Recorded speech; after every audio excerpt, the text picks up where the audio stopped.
અહીંયા દાદાના વખત ગાડી વાળો ને કેસરી જબ્બા વાળો આવું કહું છું માતા. દાદા હતા ને એ માથામાં પાઘડીમાં ચુંદડી રાખતા. માથામાં કેસરી કીધું ને ચુંદડી રાખતા હતા. બોધવા વાળું નહીં ખભે નાખે. હા અને ધોરી દાઢી બહુ મોટી ને આટલી આટલી નાની. હા શું ખોટું? હા અને આમ તો આમ ખેખલ્યો હતો આમ હા હા જો આમ સિંગલ સિંગલ હડીના. હાચું ને? હા અને આમ થોડો વાંકો રે હેડતો વાંકા હેડતા હતા, વાંકા હેડતા. પાકો હા પાકો. તો આ જેમ કે મેં જોયું એટલે સીધું પેલું ભૂવો આવ્યો.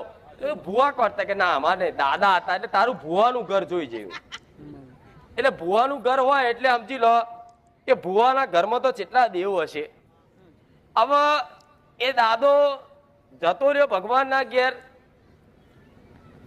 એટલે પાછળ જે દેવ હતા ને એ બધા સ્મશાનમાં જતા રહ્યા. તમે એવું સમજો છો કે દાદા જતા રહ્યા એટલે એમની જોડે જે ખાતું હતું ને એ જતું રહ્યું. પણ ના, આ તમારી ગલત ફહેમી છે. દાદા જતા રહ્યા ભગવાનના ઘેર પણ એ માતાઓ અત્યારે તમારા ઘેર બેઠી છે. આવું કહું છું. આ બોલતા બોલતા શેલ માર્યો.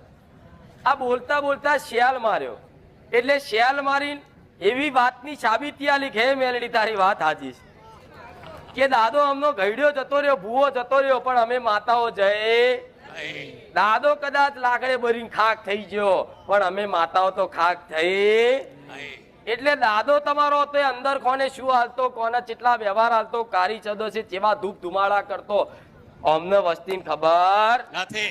એ જ કારી ચૌદસ ની નિવેશ લેનારી માતાઓ આ તમારા ભૂકા કાઢે છે. હું મેલડી આવું કહું અત્યાર લગીન જોજો ભુવાઓ જે જોડ જ્યાં ચેક કરાવવા જ્યાં જો જોવડાયું તો એવું એક જ વાત કીધી કે મેલડી મેલડી ના મેરડી. તો કે અમે તો મેલડી પૂજીએ છીએ. મેલડી શું કામ નડે રામ? પણ તમે પૂછતા હોય તો ઉગતા પોર ની મેલડી. હા ઉગતા પોરની મેરડી. અને કદાચ તમારા બાપ દાદાની નડવા વાળી તમારા બાપ દાદાએ પૂજેલી ઉડતા ચકલા પાડેલા, કદાચ એની જોડે કોમ કરાયેલા, કોકના લોહીની વામીટો કરાવડાયેલી એ માતા બંદૂકની ગોરી જેવી, ટોપના ગોરા જેવી મશાણી મેલડીને ભૂલી જાઉં. મેલડી આવું કહું. એ જ મશાણી મેલડી યાદ ભાઈઓ વિખવાદ કર્યો, બધા જુદા પાડ્યા, મંદુક કરાયા, લગ્ન પ્રસંગો ઝઘડા કરાયા. પડેલા બધી માતાઓને એક બાજુ રાખીને કહું છું તારી માતા ચામુંડ માતા બેઠેલી. એનું કારણ છે ઘરમાં તમે ચામુંડ માતા ને બેહાડી પણ ઘરમાં તમારા વડીલોએ આવું મેલડી કહું છું. ગયડામાં કોઈ રહ્યું નહીં. મારા સાસુ માં જેઠ ને બધા નાના નાના